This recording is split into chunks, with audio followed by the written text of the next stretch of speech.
Don't be timid, guys. Don't be timid. Timidity ain't part of what God gave you. He didn't give you a spirit of fear or timidity, but of power, of love, and of self-control. Power to do what? To step up into your destiny, to do what God has called you to do, to take this gospel out to the nations. Like, look what it says in Matthew 11:11. Truly I tell you, among those born of women, there has not risen anyone greater than John the Baptist. Yet whoever is least in the kingdom, you think you least? Watch what you are.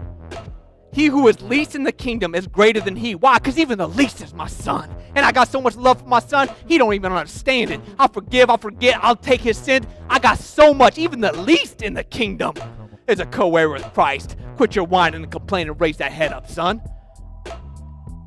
Watch this. From the days of John the Baptist until now, the kingdom of heaven has been subjected to violence. Another translation says, has been advancing forcefully, and forceful men lay hold of it. How has it been advancing? Forceful men who have the audacity, who have the tenacity to stick with and stay with and ask for their destiny, their will, their inheritance. Forceful men lay hold of it. Those who are willing to ask, like a younger brother, not those who wait back and like, oh, I know what I do, armchair quarterback and everybody else's moves, but never stepping up to get into their own moves with this kingdom, trying to advance it. All they do is sitting back and thinking they know what they do instead of actually getting out, putting foot to faith, and doing what they called to do. See what I'm talking about? You want to see this kingdom advance in your relationship, in your family, with your kids, with your church, with your ministry, with your call?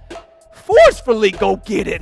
Be bold with God. He is waiting for it. Timidity ain't part of it. If you never dare to ask, why should he dare to give? It's there for you. He let his son die and hang that you might have rights to this. But if you never claim the rights, how you know what's possible? Guys, I can't put this enough.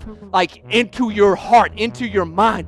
Go get what Christ died to give. Eternal life first and foremost, and then the privilege, the right to advance this kingdom on however he's called you, however he's anointed you, however he's blessed you and gifted you, to advance this name of Christ into this earth. Don't step back. You step up forcefully. You go out in the name of Christ. You go out boldly, because forceful men lay hold and forceful men advance. Be daring enough to see what God has got, the extent.